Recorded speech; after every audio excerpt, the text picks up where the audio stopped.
A 2020 report found that approximately 1 in 8 adults in America took an antidepressant every day to manage their emotions. So you don't have to choose between only approaching or only avoiding.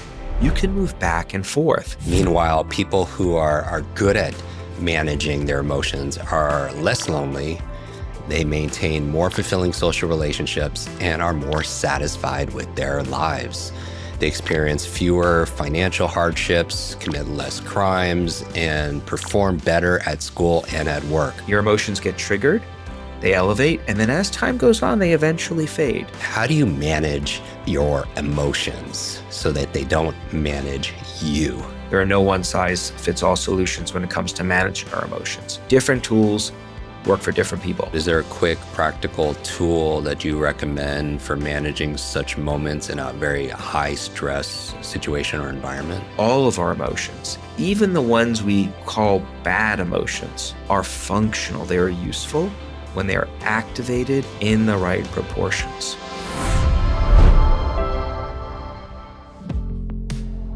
Welcome back, Kwik Brains. I am your host and your brain coach, Jim Kwik. Today, we'll be learning how to understand your emotions, what they are, why they matter, and most importantly, how to harness them. Our emotions, both the positive and the negative ones, they are tools that we use to navigate the world. They influence who we fall in love with and who we dislike.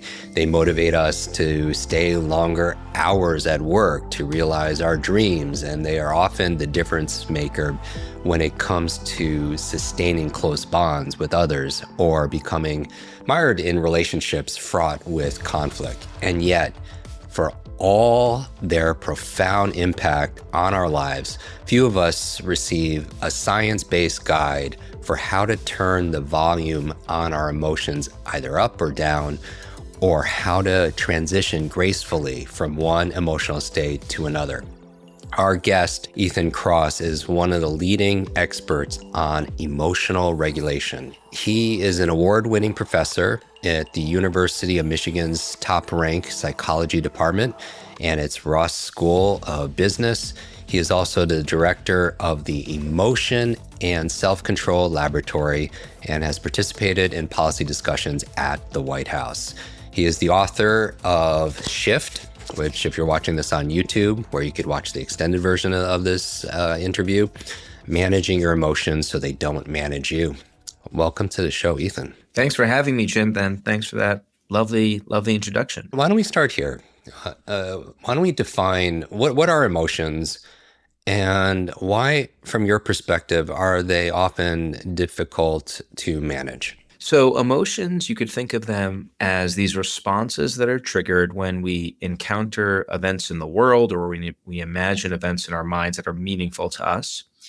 And it's almost like when we encounter such events, it's like a software program gets loaded up in our brains to help us ideally manage that circumstance. And so when we use the term emotion, we're actually talking about a coordinated set of responses, a loosely coordinated set of responses. Things are happening in your body, your thoughts may be tuned to certain kinds of information, and you actually feel a particular way and maybe have an expression on your face. All of those different parts of this emotional response are designed to help us navigate the situations we find ourselves in optimally. And so let me make that super concrete because that's a little abstract. Let's say I'm experiencing an emotion of anger. We experience anger when our view of the world is transgressed, right? This isn't the way things are supposed to be. And there's an opportunity that you can do something to fix the situation. When we register that circumstance, we have this anger response, right? We get energized. Our attention zooms in on the problem at hand. We can often see the anger in someone else's faces, which is providing other people information. And that can sometimes be very helpful when it's activated in the right proportions, not too intense, not too long. What might be a situation which is as useful? I'm a parent. I want my kids to be safe. If I see my kids do something that is dangerous, I am going to feel this emotion, right? If I see my young daughter ride her bike without a helmet, that's a no-no in our house. I'm going to experience this emotion of anger. It's going to motivate me to approach the situation, confront my daughter, deal with it. She's going to see on my face that I am experiencing this state, and that's going to provide info to her to change the way that she's behaving. Now, whether or not that happens, that's another story. But that's just one example of how what we typically call a negative emotion can actually be functional. And I am of the belief that all of our emotions, even the ones we call bad emotions, are functional. They are useful when they are activated in the right proportions. That's hopefully a message that listeners find liberating, right? Because we often hear you should strive to live a life free of all negative emotions. Like, number one, good luck. It's not the way that we are built. We are built to experience those emotions for a reason. And it's often helping you out. Jim, if I think about the times in my career, I do a lot of public speaking like you do. And if I think back to the times when a presentation didn't land as well as the other ones, when wasn't it an A plus magical experience? It tended to be the times when I didn't feel any anxiety Mm. beforehand. As a result, there were no cues inside me to essentially say, hey, dopey, focus on this so you can prepare, practice, right? So a little bit of that anxiety, really useful. Now, too much of it, that's the topic of my book, Shift, because oftentimes these very helpful responses, they become unhelpful because emotions are unwieldy tools. We often experience them out of proportions and with the situation we're in. And when that happens, then the question is, what do you do about it? And the good news is there are lots and lots of things you can do. And scientists like myself have spent our career trying to identify what those things are. We'll definitely unpack a few of those here, and I highly recommend people get their copy of Shift. Maybe we could start by, could you share so what would you distill as the core idea behind Shift, and why for our listeners is it crucial for them to learn how to manage their emotions more effectively? Well, the crucial idea behind Shift is that number one, all of our emotions are useful. They're tools when they're activated in the right proportions. But as we all know from being human beings on this planet, oftentimes our emotions get the best of us. And we evolved a remarkable set of tools to help us in those situations, but we don't get a user's guide for how to implement those tools in our life. And so, what Shift intends to do is provide readers with that science based, accessible user's guide. So, you don't have to wait to stumble on a solution when you find yourself spinning, so to speak. Mm. You can be super strategic and deliberate about what tools to bring in to the fold when you're struggling. People often ask me, as an expert on emotion regulation, do I ever become emotional or get triggered in some way? And my response is typically to pause and I say, yeah, of course. I'm a human being. We all do at times. What I'm really good at though is the moment I find myself spinning in a direction I don't want to be spinning towards, I know exactly what to do. I've got different plans, different little mini interventions. There are two or three tools I'll use for three-quarters of the situations I find myself in, which quickly Wow. bring the temperature down on my emotions. For the other ones, I may go deeper into my toolbox. And then the really unique moments in life may take a little bit more extra hard work. But I'm never stumbling, right? I'm always highly strategic. And that is my hope with this book is that we can give people those tools while also shattering some myths about emotion regulation that are pervasive and potentially damaging. Um, so that's the goal. Why is this important? Because number one, we are an emotional species. There's this wonderful research I talk about in my book that tried to index how much time during the day when you're awake are you experiencing an emotion. And the researchers found about 90% of the time that people are awake, they are feeling something. Wow. This is part of who we are as a species. We are constantly feeling different kinds of emotional responses.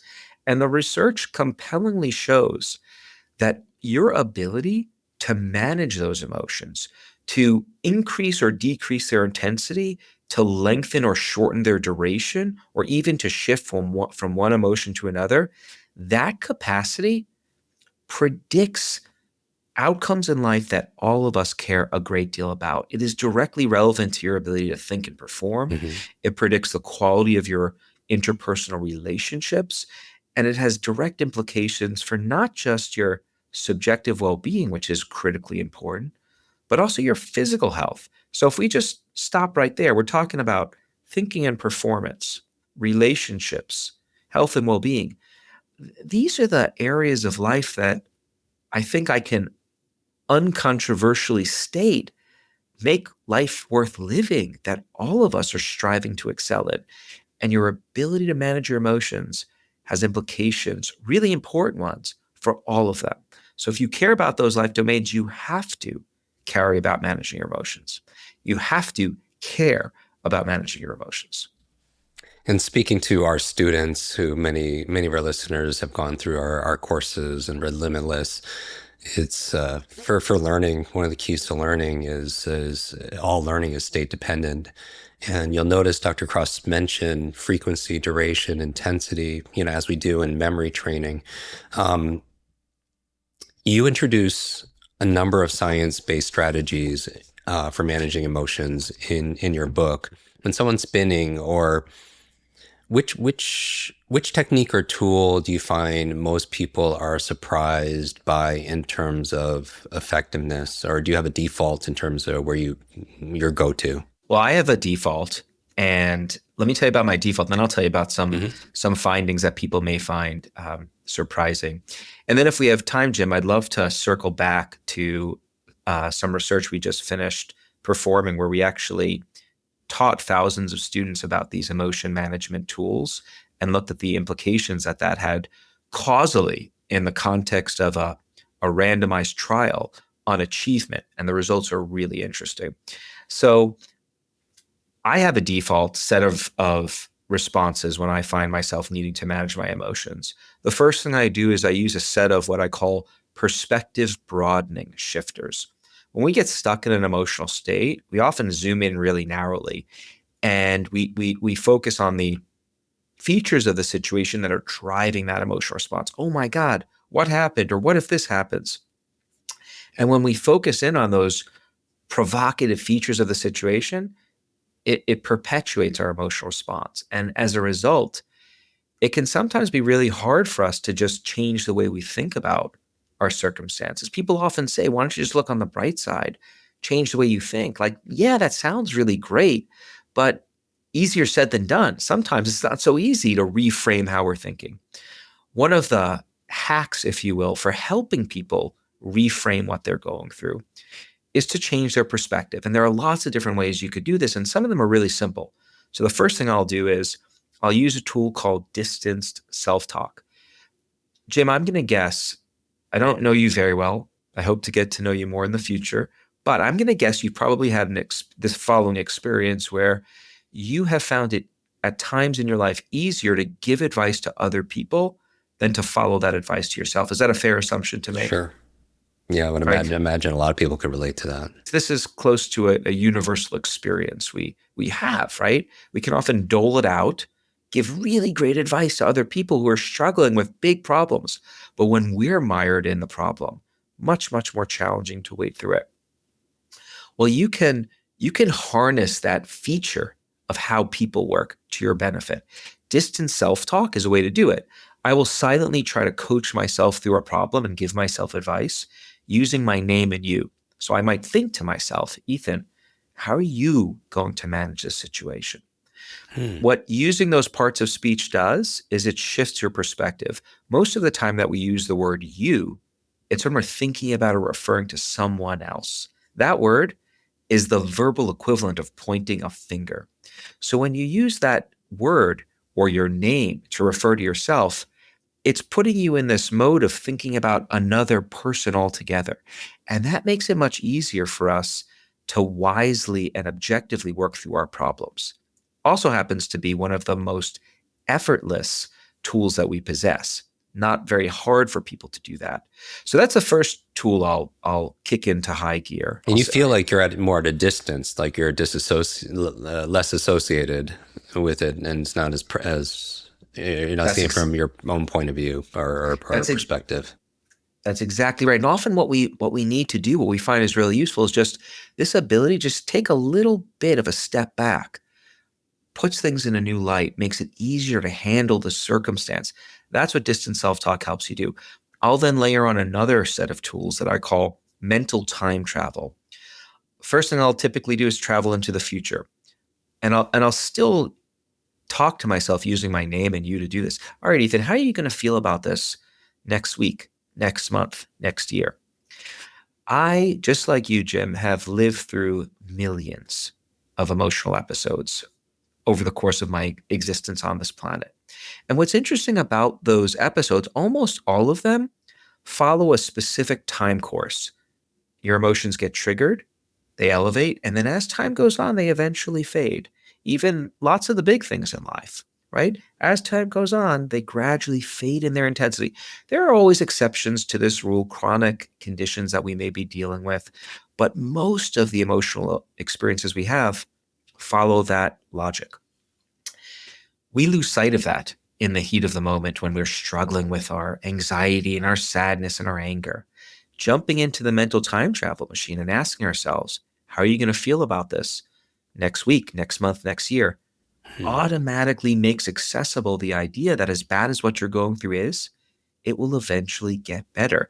That further helps turn the volume on our emotions down, making them more manageable. Sometimes, Jim, I will wake up. I don't know if this ever happens to you. I suspect it may not happen to you as much as it happens to me. I'll wake up on a Monday morning, I'll look at my calendar, and I'll instantly be overwhelmed. I just see, meetings from the morning till the evening. Hmm. And sometimes these are big things that I have to do, different kinds of preparation for each one. And if I were to hyper focus on a day or two, it could very easily overwhelm me. But instead, I jump into this mental time travel machine and I ask myself, how am I going to feel Friday at 5? I know with 100% certainty, 100%, and that is not me being hyperbolic, that no matter what happens during this week, Friday at 5 p.m. will come. Hmm. Right? I'm convinced the world will not implode before then, I suppose, but I have pretty good reason to not believe, pretty good reason to believe that that's not likely to happen. And that just turns the volume down. That's mental time travel. So the last thing I'll mention is I can also jump into this mental time travel machine and go into the past. And that's also really useful for me for shifting my perspective, but it works a little different. If I'm struggling with a problem, I'll go back in time and I might think, how have I dealt with other kinds of circumstances like this in the past? Or sometimes I'll go further back in time and I'll go hang out with my grandparents during World War II. So I tell a story about this in my book. My grandparents, their family was slaughtered during the Holocaust, and they spent some time just fleeing from the Nazis in the woods. Sometimes I'll go back and hang out with them in my head. And what that does is it really puts my experience in perspective because I may be worrying or sad about something really legitimate, but it almost always pales in comparison to what Hmm. my grandparents dealt with. And so that kind of perspective broadening also can be helpful. And I think we all have those experiences in our lives that we can anchor on, or experiences in society that we can anchor on to help us. So that's my initial kind of default response to dealing with provocations that trigger me emotionally. Usually that's all I need to do to get back on track. Sometimes I'll go a little bit deeper in the toolbox, but that's the go-to. And how remarkable it is I mean, we hear a lot about time management, not as much about state management or mind management. How remarkable is it that we could represent time and space different and it affects how we feel? We hear a lot about integrating emotions, processing emotions, or being present, be in the moment. Is there ever a time where avoiding our emotions and not being in the moment ever works out well in our favor? And if so, Yes. like, how do we know when to express and when to suppress? Yes. One thing that I would love for readers to come out of this experience with the book being aware of is there are several there are seldom simple one size fits all solutions for managing emotions. And the idea that you should always be in the moment or never avoid your emotions, this is just not what the data support, and it's not how we are wired. We evolved to not be in the moment Hmm. for a reason that often serves us really, really well. Like one way we learn from the past so we don't repeat errors in the future. Oftentimes, wonderful things can come from savoring past experiences or anticipating, fantasizing about the positive future. That gives me, my life, great meaning and helps me achieve my emotion management goals to be happier. It's true sometimes we go into the past or the future and our mental time travel machine breaks down. We ruminate and worry. Hmm. When that happens, you can refocus on the present, and that is useful for some people some of the time. But there are also lots of other things you could do. And we just talked about two other ways that you can mental time travel to help you, right? I'm talking about going into the future, not being in the present to see how am I going to feel about this next year? Or going back in time to think about how does what I'm dealing with compare to what my grandparents dealt with? So mental time travel is a flexible tool. And I think becoming proficient in how we utilize that tool across the board goes far beyond simply learning how to be in the moment. That's one way to use it. Lots of other things you can do. Avoidance is a great question that you're asking about because one of the most common messages I hear is that you should never avoid things that are bugging you. And indeed, that was a message that I was exposed to growing up. I was raised to always deal with the problem as soon as it happens, confront it, work through it, move on. I got to graduate school, heard the same thing, right? Avoidance is bad. Turns out it's not that simple.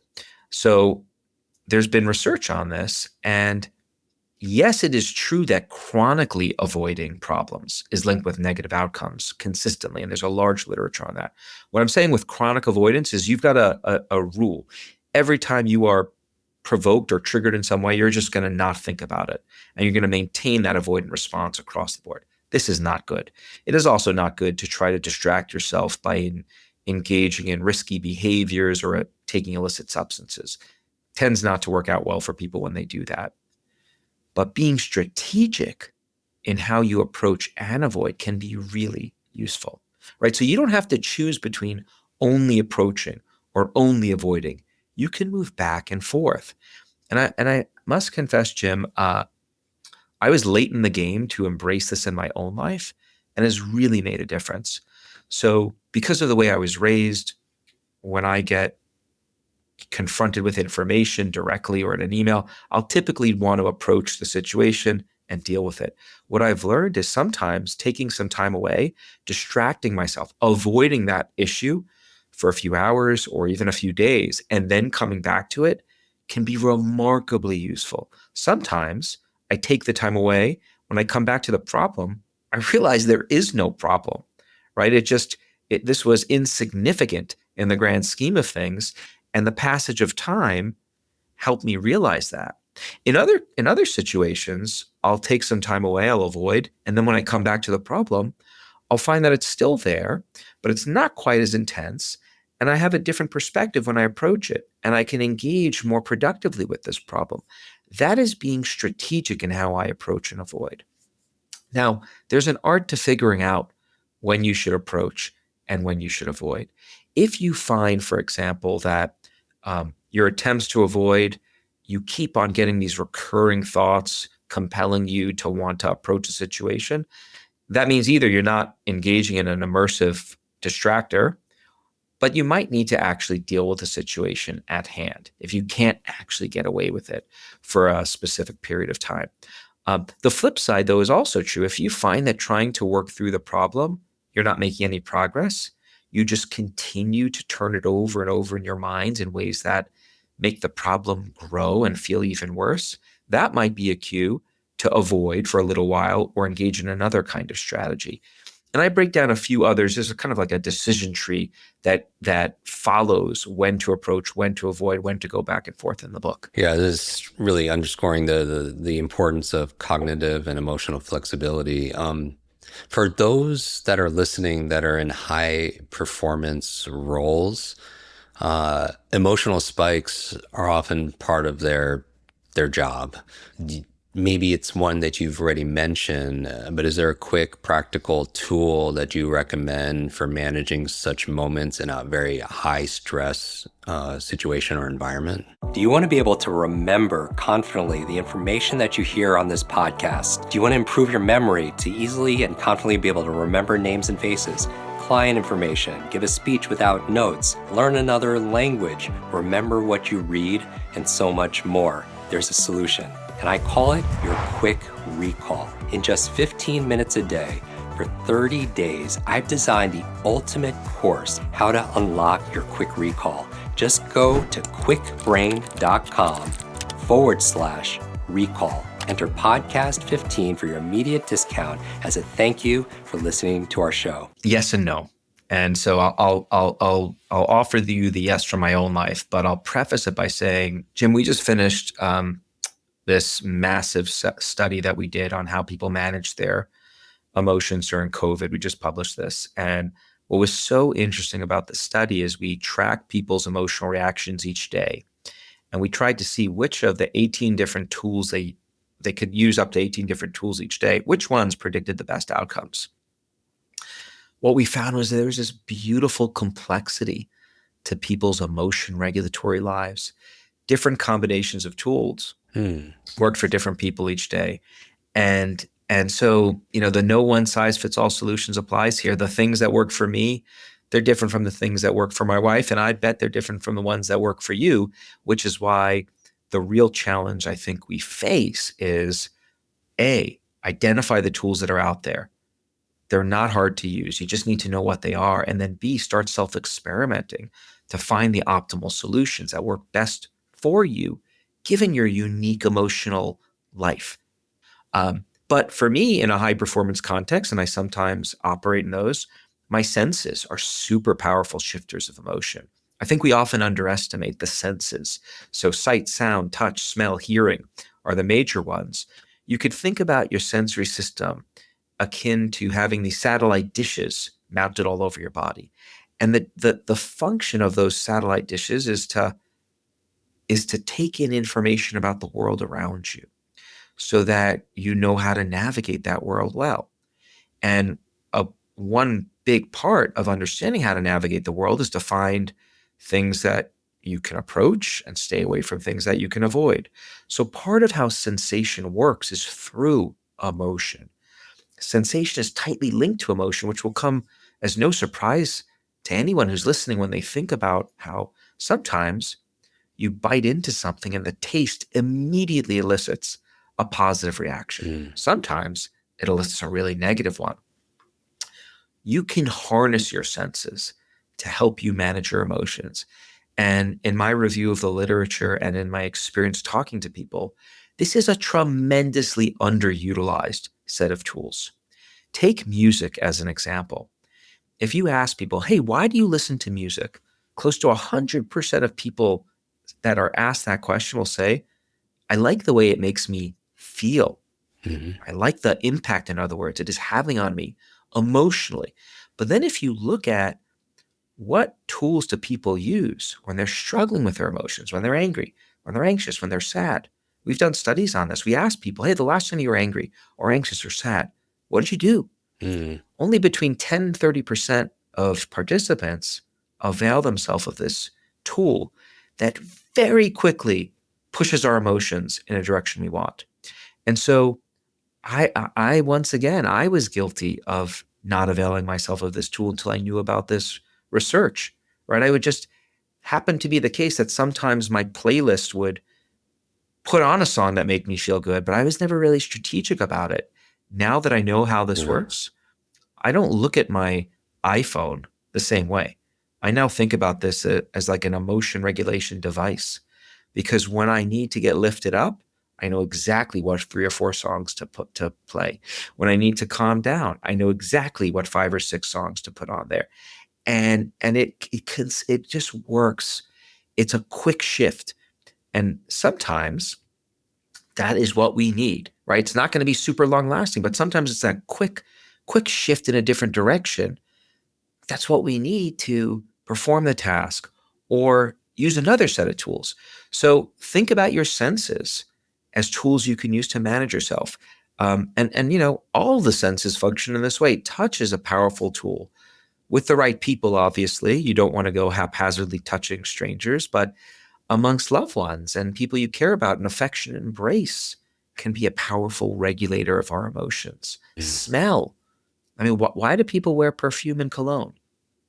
They're using those substances to manage the way other people feel about them and even how they feel about themselves. And so that's one kind of hidden in plain sight tool that folks in high performance contexts can utilize. Is there a common misconception about emotional control or emotional regulation that you would like that you would like to debunk for our audience? And what should our listeners remember about the true nature of mastering or at least managing their emotions? I'm gonna rattle off for you a few misconceptions, Hmm. and I'm gonna warn you, Jim. I get worked up when I'm talking about these, so just prepare. Um, you know, um, it's just there's such an opportunity in sharing these misconceptions with folks to improve our collective emotional literacy, which I think has the potential to just be so useful and enriching for everyone's lives. So, number one, we talked about one. There are no one size fits all solutions when it comes to managing our emotions. Different tools work for different people. It's a lot like working out in the gym. If you were to sample 5 of my closest friends and look at their physical fitness regimen, they'd all be different from each other and from myself. Hmm. They've gone to the gym, they've familiarized themselves with the different tools that are out there, and then they found the unique combinations that work for them. That's what we all need to do. Number two, um, there's really no such thing as a bad emotion. All emotions are useful when they're experienced in the right proportions. Hopefully, listeners find that liberating, right? Because it means if you experience anxiety or sadness or anger at times, there's nothing wrong with you. In fact, there's everything right with you. The challenge is not to let those emotional responses metastasize and cloud our lives to the point that they become dysfunctional. Um, Another misconception, it's not possible to manage your emotions. There was one study that asked people, can you actually control your emotions? 40% of participants said no. How is that possible? Well, I like to point out to folks that there are parts of your emotional experiences that you cannot control. This is true. I cannot control when I'm going to brush up against someone on the street and their scent is going to make me feel really good or really bad, right? I don't have control over that automatic emotional response. I likewise don't have control over the negative thought that might pop into my head for a reason I still don't understand that might lead me to feel a particular way. I can't always control the trigger of my emotional responses, and no one can. But what I can control is how I manage that state once it is triggered. That's our playground, and that's where all these tools come into play. Other very quick misconceptions, we touched on a bunch of them. Um, Being in the moment can be great at times, but you don't always need to be in the moment. Hmm. Much emotional richness can come from traveling in time in your mind. Avoidance isn't always bad. Sometimes it can be helpful. And the last thing I'll mention is that the idea that emotion regulation is always hard. Sometimes managing our emotions can be really hard. And some of the tools that I talk about in my book are effortful. Nothing wrong with that.